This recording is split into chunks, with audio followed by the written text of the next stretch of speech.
Kazu se paró frente a las cámaras con una falda que, según medio internet de habla hispana, no era solo un outfit cualquiera, era un mensaje, cuidadosamente elegido, en el momento exacto. Y ese mensaje para muchos tenía un nombre y un apellido bien claro: Ángela Aguilar. Si viste la miniatura de este video, y te preguntaste si de verdad una prenda de ropa puede convertirse en un arma dentro de este culebrón, la respuesta te va a sorprender. Vamos al hecho completo, sin dejar ningún detalle importante fuera de esta historia tan comentada en redes sociales durante los últimos 2 años y medio. Aquí está el problema que vamos a resolver hoy, con todos los detalles y sin dejar ningún cabo suelto. Apenas horas después de que Kazu desmintiera públicamente a Ángela Aguilar en una entrevista muy comentada, la argentina apareció con una prenda tan específica, tan cargada de significado dentro del contexto exacto en el que se dio, que la prensa de espectáculos la bautizó de inmediato como la falda de la venganza. La pregunta que nadie ha podido responder con certeza absoluta es si esa falda fue una casualidad de estilismo, algo que cualquier persona podría haberse puesto ese día sin ninguna intención oculta, o si Kazu, con la precisión de quien sabe exactamente lo que hace y el efecto que va a generar, decidió mandar una indirecta sin necesidad de decir una sola palabra más frente a las cámaras. En unos minutos, vas a descubrir qué fue exactamente lo que pasó justo antes de que se pusiera esa falda, y por qué el momento elegido lo cambia todo. Quédate porque lo que viene a continuación te va a dejar viendo con otros ojos cada declaración que ha dado esta cantante en los últimos 2 años. Para entender el contexto completo, hay que regresar a octubre de 2024, cuando Ángela Aguilar rompió su silencio en una entrevista con la cadena ABC News, conducida por la periodista Mireya Villarreal. Ahí, la cantante mexicana aseguró que meses antes de hacer pública su relación con Nodal, todos los involucrados ya estaban al tanto de la situación, incluyendo, según ella, a la propia Kazu. Fue todavía más lejos, y aseguró que, en ese proceso tan delicado, nadie había salido lastimado de verdad. A nadie le rompieron el corazón y tenemos la conciencia tranquila. Lo único que puedo decir es que todos los involucrados están juntos y unidos, todos estamos en la misma página. Esa frase, no hubo corazones rotos, pronunciada con toda la seguridad de quien cree tener la última palabra sobre el tema, se convertiría, apenas unos días después, en el detonante de todo lo que vino a continuación. Y eso no es lo más impactante de esta historia todavía. En unos minutos vas a descubrir la frase textual que usó Kazu para desmentir a Ángela frente a millones de personas, y el gesto silencioso con el que respondió después, sin necesidad de dar una sola entrevista más, ni de explicar nada frente a las cámaras. Si todavía no te has suscrito a este canal, este es el momento perfecto para hacerlo, porque aquí vas a encontrar el análisis más completo y verificado de todo lo que rodea a esta familia, con fechas exactas, citas textuales y documentos reales, sin inventar nada y sin quedarnos solo en el titular fácil que ya viste en otros lados. El primer golpe llegó a través del podcast argentino PLP, de Luzu TV, donde Kazu decidió responder de forma directa y sin ningún tipo de filtro a la versión de Ángela, sabiendo perfectamente el impacto mediático tan grande que iban a tener sus palabras en cuestión de minutos. Ahí fue clara desde el primer momento. Se puso en duda mi integridad como persona. Se dijo hace poco que yo tenía conocimiento desde hace mucho tiempo de la relación de estas dos personas y que yo estaba en pleno conocimiento, explicó, rechazando por completo haber sido parte de ningún plan, ni de ningún acuerdo previo entre las partes. Y sobre la frase de que nadie había sufrido, fue todavía más contundente, casi con la voz quebrada según describieron quienes vieron la entrevista completa en su momento. Dijeron que nadie sufrió y que no se rompió ningún corazón. La realidad es que se rompieron varios, y el mío en particular sufrió muchísimo. Esto es algo que hubiera preferido no tener que contar. Contó, además, que se enteró de la relación entre Nodal y Ángela por redes sociales, igual que cualquier otra persona ajena a la historia, sin ningún tipo de aviso previo de parte de ninguno de los dos protagonistas, y que ese momento representó, en sus propias palabras, un dolor inmenso que todavía le costaba poner en palabras frente a cámara. Pero eso no es todo, ni de cerca. Justo cuando crees que ya conoces toda la historia por completo, ocurre el detalle que le dio la vuelta a la conversación entera, y no fue algo que Kazu dijera con palabras frente a un micrófono.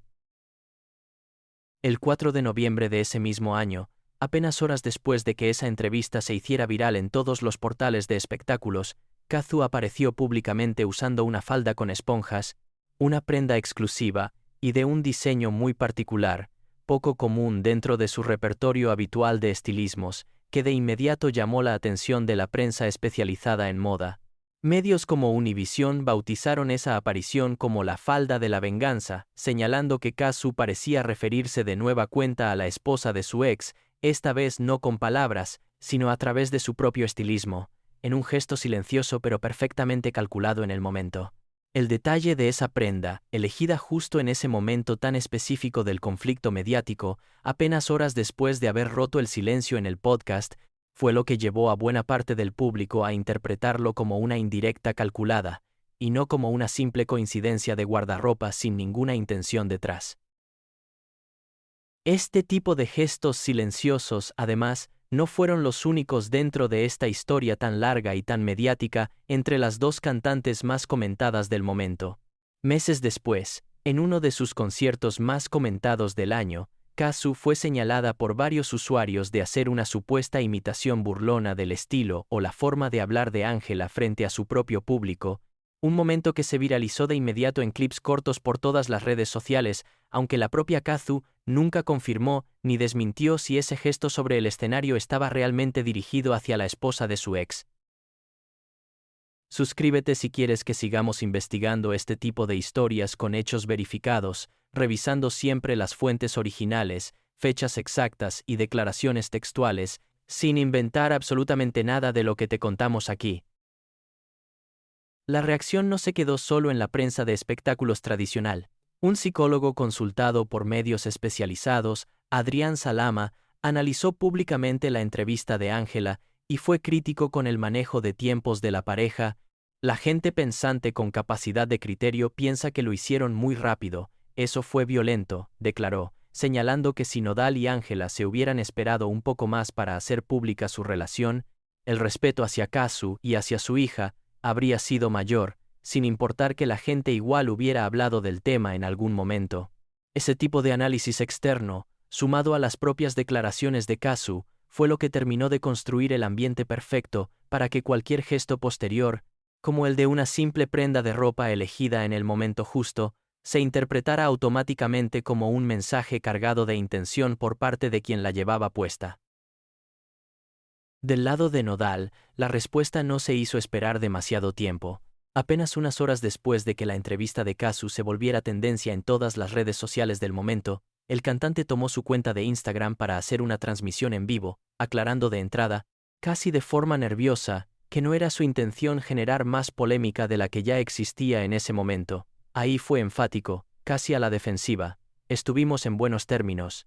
Yo nunca estuve con nadie mientras estaba con Julieta, refiriéndose a Kazu por su nombre real, Julieta Kazuchelli, como para darle más formalidad y peso a sus palabras frente a la cámara. Incluso le pidió públicamente a Kazu que confirmara que no hubo infidelidad de su parte durante toda la relación, una petición bastante directa y pública que ella decidió no responder de forma explícita en ese momento, dejando la incertidumbre completamente abierta para todo el público que seguía la historia minuto a minuto desde sus propios celulares. Pero eso no es todo. Lo que descubrirás en unos minutos es todavía más revelador que todo lo anterior, porque casi un año después, Nodal volvió a tocar este mismo tema, y esta vez con un tono completamente distinto al que había usado la primera vez. En agosto de 2025, casi un año después de la polémica de la falda, Christian Nodal concedió una entrevista a la periodista Adela Micha, en la que retomó exactamente esta misma polémica, sabiendo que el tema seguía completamente vivo entre sus seguidores. Ahí defendió a Ángela con una frase que se volvió titular de inmediato en todos los portales de espectáculos. Ángela no le rompió el corazón a mi hija. Ángela no existía en todo lo que duró mi relación. Explicó además que las rupturas previas que había tenido eran distintas, y describió con detalle cómo terminaban normalmente sus relaciones anteriores, como una forma de contrastar eso con lo que según él vivió con Kazu. Pero lo más sorprendente vino después, cuando el cantante, sin que nadie se lo pidiera directamente en la entrevista, decidió pedirle disculpas a Kazu frente a cámara, en un giro que ni la propia Adela Micha parecía esperar en ese momento de la conversación. Ella es el amor de mi vida, con ella me quiero morir.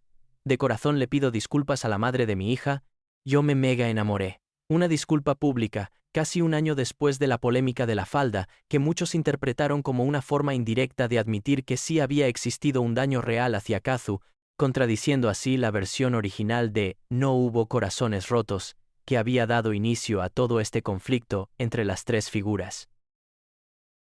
Todavía no te he contado la parte más curiosa de esta historia, la que muchos canales de espectáculos dejaron pasar completamente por alto entre tanta polémica cruzada. El 28 de diciembre de 2025, en pleno Día de los Inocentes en varios países de habla hispana, Kazu subió una fotografía junto a Ángela Aguilar, presumiendo una supuesta reconciliación entre ambas y escribiendo que ya no había corazones rotos entre las dos, una frase que retomaba directamente la polémica original de 2024. La imagen se volvió viral en cuestión de minutos, generando titulares inmediatos sobre una tregua histórica entre las dos mujeres más relevantes en la vida sentimental de Nodal, con medios de espectáculos preparando ya notas completas sobre el supuesto acercamiento. Poco después, se reveló que todo era una broma por la fecha, y que la fotografía había sido editada digitalmente, sin que existiera ningún encuentro real entre ambas. Aún así, el episodio dejó ver algo importante sobre la propia Kazu. Más allá de la polémica de la falda, y de las declaraciones cruzadas con Nodal, nunca ha hablado mal de Ángela de forma directa, ni siquiera cuando ha expuesto con dureza a Nodal, por temas relacionados con la manutención de su hija Inti, o los permisos de viaje que él mismo le ha negado en distintas ocasiones a lo largo de estos años. Pero espera, porque todavía queda un giro más en esta historia, uno que muchos conectaron de inmediato con el episodio de la falda, apenas se hizo público. Meses después de la polémica, Kazu fue captada compartiendo tiempo con Gucci Lau, el compositor que en su momento fue señalado como expareja de Ángela Aguilar, en un encuentro que de inmediato disparó especulaciones sobre si se trataba de un simple gesto de cercanía profesional o de una nueva indirecta, esta vez con nombre y apellido todavía más directo que el de una simple prenda de ropa elegida al azar. Ninguno de los dos confirmó ni desmintió el tipo de relación que existía entre ellos, y el tema se quedó, como tantos otros dentro de este culebrón tan largo, en el terreno de la especulación pura, sin ninguna declaración oficial de por medio de ninguna de las dos partes involucradas. Casi al mismo tiempo, Leonardo Aguilar, hermano de Ángela, salió a defenderse de las críticas por lanzar sus propias indirectas hacia Kazu y hacia su propio hermano Emiliano, respondiendo con una frase que se volvió tendencia en cuestión de horas dentro de todas las redes sociales. Se llama mitote, dejando claro que dentro de esta familia, las pullas cruzadas ya forman parte del día a día, sin que nadie parezca dispuesto a frenarlas del todo por el momento. Y aquí está la resolución completa del problema que planteamos al inicio. La falda de la venganza nunca fue confirmada de forma directa por Kazu como una indirecta intencional hacia Ángela. Ella jamás ha dicho, en ninguna entrevista posterior, que haya elegido esa prenda pensando específicamente en su sucesora, y probablemente nunca lo confirme de forma tan explícita, porque hacerlo le restaría todo el poder simbólico al gesto. Pero el contexto, la fecha exacta, apenas horas después de haber roto el silencio en el podcast, y el patrón de comportamiento de Kazu, que sí ha respondido con firmeza a través de palabras cuando se sintió atacada, hacen que esa lectura sea como mínimo completamente comprensible para cualquiera que haya seguido de cerca esta historia. Lo cierto es que Kazu ha demostrado, entrevista tras entrevista, tema tras tema, que prefiere responder con hechos concretos y con su propia versión de los acontecimientos antes que quedarse callada, algo que también quedó claro con el estilismo de esa falda, sea o no que haya sido una decisión completamente premeditada desde el primer momento en que se la puso. ¿Tú qué crees? ¿La falda fue una indirecta real y calculada al detalle, o simplemente una coincidencia de moda que la prensa terminó inflando más de la cuenta hasta convertirla en titular? Déjamelo en los comentarios, y cuéntame si crees que Kazu debería hablar alguna vez con total claridad sobre esa prenda, o si prefieres que este tipo de misterios de estilo se queden abiertos para siempre dentro de este culebrón, como parte del encanto de seguir esta historia. También cuéntame qué opinas del encuentro con Gucci Lau, y si crees que ese gesto tuvo la misma intención simbólica que la propia falda de esponjas, o si simplemente fue una coincidencia más dentro de un año, lleno de casualidades bastante convenientes para todos los involucrados. Si esta historia te ha dejado pensando, imagina lo que vas a encontrar en los próximos videos de este canal. Aquí existimos para contarte lo que otros canales no se atreven a investigar a fondo, siempre con hechos verificados, fechas exactas y sin inventar absolutamente nada de lo que compartimos contigo cada semana. Suscríbete y no te pierdas nada de lo que viene en las próximas semanas sobre esta y otras historias similares. Nos vemos en el siguiente video, con más hechos verificados y sin ningún tipo de invención.